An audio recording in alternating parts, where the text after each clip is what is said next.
Der var engang en mor med hendes dreng, og de var meget fattige. De boede i stald sammen det eneste, de ejede. En tynd ko. Faderen for nogle år siden rejste ud i verden for at finde lykken til en lille familie. Mor, jeg er så sulten. Vi har ikke spist de 2 dage nu. Jeg ved det godt, min søn, men vi ejer jo intet, og det sidste halm, det skal vores ko jo have. Hvor er nogle stakler. Så min dreng. Jeg skal nok blive bedre. Jeg synes, vi skal beslutte at sælge vores ko. Sælges? Ja, sælges. Det eneste, den gør skam, er at give os mælk hver morgen. Jamen mor, det kan vi da ikke. Nej, men det bliver vi nødt til. Læg dig nu til at sove. I morgen kan du gå ind til byen. Der er nemlig marked. Så må vi se, om vi kan få nogle gode penge for vores ko. Mu.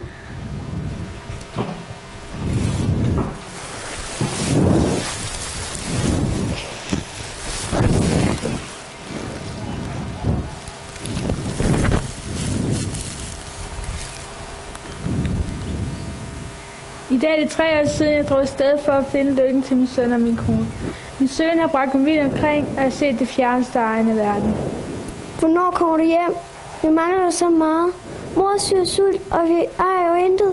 Min søn, lykken kommer til den, jeg kan vente, men når jeg kommer hjem, skal vi aldrig mere leve som fattige. Har du fundet lykken? Ja, min søn. Hvor? Der var jeg skulle forvente det. Nu skal du snart vågne og gå til markedet. Du må ikke gå, far. Det skal jeg, men jeg kommer snart hjem.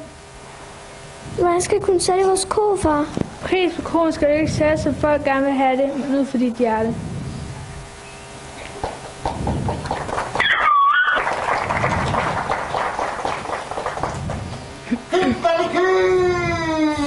Mu!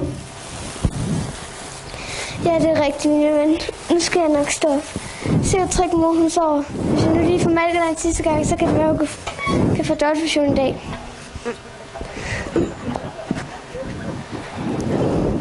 Hvis vi begynder at gå mod markedet nu, kan det være, at vi kan få en god plads til dig. Og så gik drengen ind mod byen. Kun nogle få gange gjorde han stop for at holde en kort pause. Alle, som han mødte på sin vej, lå, når de så en tynd ko. Nej. Og hvad så? Min ko er den bedste ko i hele verden. Hver morgen har hun sørget for, at den egen mor kom med, så griner I bare. Drengen kom en tur til byen, hvor de første hønsmænd og kvinder var begyndt til salg. Høns, påfuldsdyr, hatte, træsko og meget mere. Drengen fandt stedet, han stod med en tynd ko og førte den mødte på sin sko. Kom nærmere. Kun i dag har I chancen for at købe den fantastiske ko. Både kan det være med og sige ganske sjovt og ganske lille ko, fordi kom og køb. Og hvad skal du så have for en ko? Hvad siger du? Laver du grin med mig? Jeg vil ikke engang 100 rise.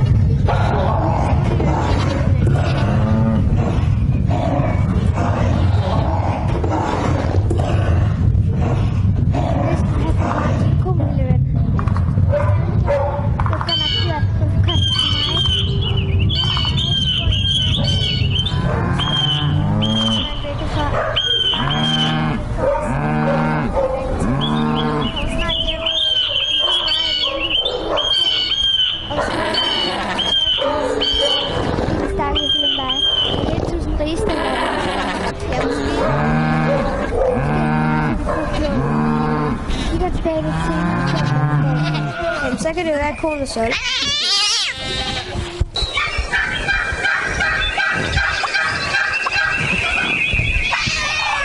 kan godt tænke på, at der ikke er nogen, der betaler den prisen, jeg har hørt.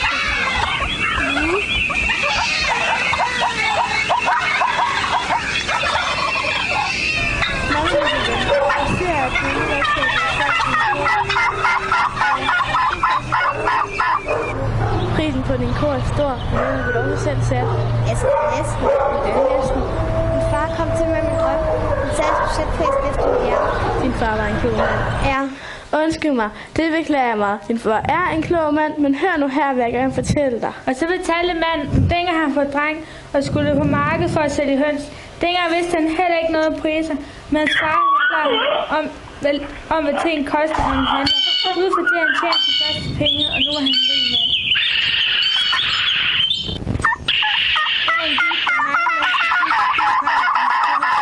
Men der var ingen til at betale hans pris.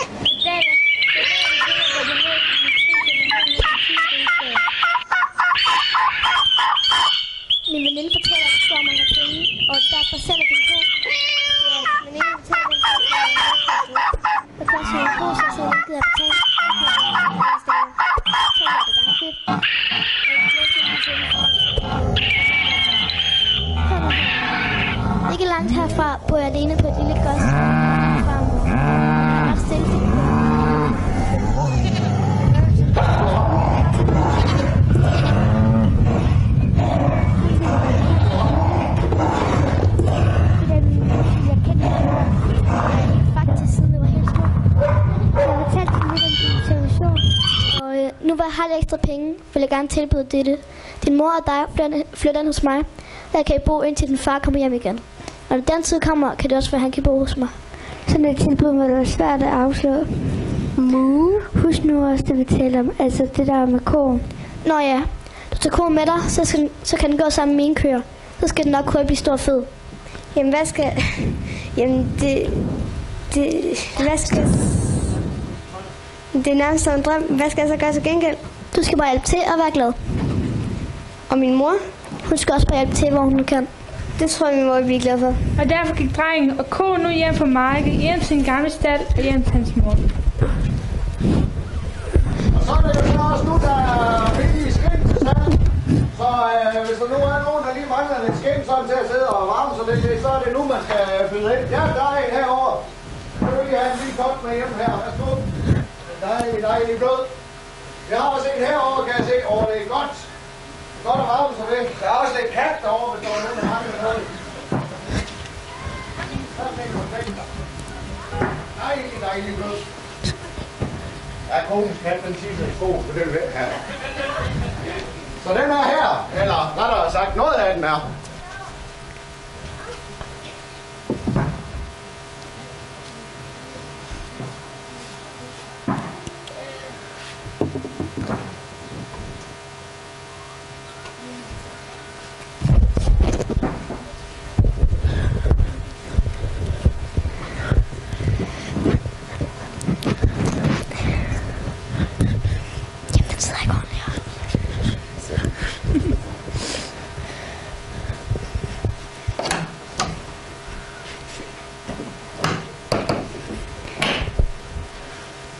Der var det, min søn. Jeg begyndte at blive urolig for dig. Det behøver du sgu ikke, mor, for nu skal du bare høre. Og så fortalte han sin mor om den vældige dame og deres aftale. Moren blev meget glad, og den næste dag gik de op til godset, hvor jeg blev modtaget af den rare dame. Ikke lang tid efter jeg blev iklædt klæder, som sig hører for folk, som bor på et gods. Og så en dag...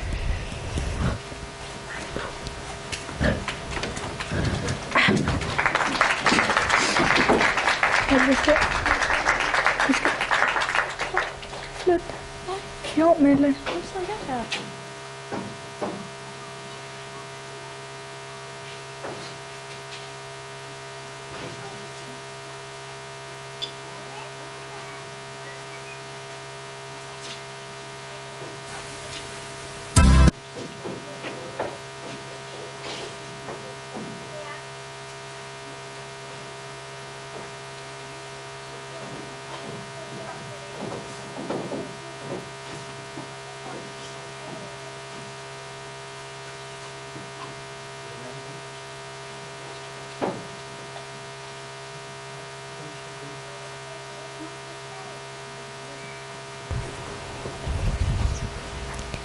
Sådan kan det altså også være. Mor sidder sammen med en række godser ind og søger festkjoler. Og her går jeg. Godt, jeg tog på markedet den dag. Hvem taler du med? Mig selv. Hvem er det? Prøv at gætte. Kan det være rigtigt? Far! Og sådan gik det til, at faren kom hjem igen. Han har været i den fjerneste østen, har taget en masse gode gaver med hjem. Og så vidt de vides, bor jeg nu på godset. Og koen, jeg er ikke langt til efterhånden, du er større end de andre køer, og det var næsten dobbelt så meget mælk. Moralen er denne. Den, som venter på noget godt, kan aldrig vente længe nok. Mu.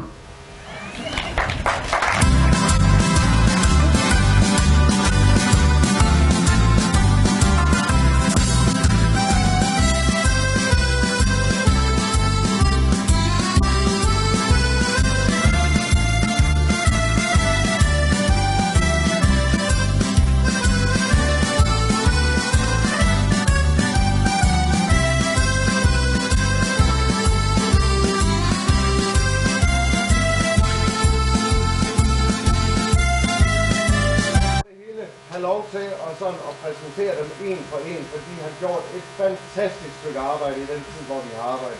Så giv dem hver især en hånd. En stor hånd til Nadia.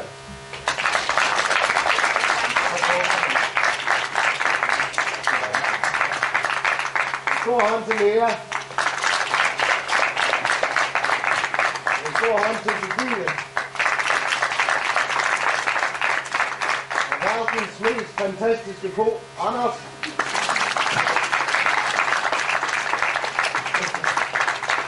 stor hånd til Ditte. Og også en stor hånd til Manne.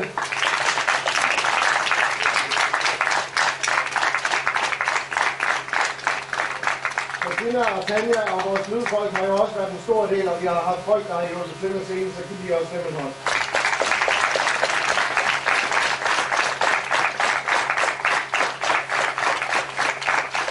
Skulle der være nogen af jer, der har lyst til at få en autograf af de her kommende Hollywood-skuespillere, så stiller vi så lige herovre, hvor I har mulighed for lige at sige pænt goddag til dem, og måske få en autograf. Tak for i dag. Også lige en stor hånd til Carsten Christensen, der fik glemt at vise sig selv.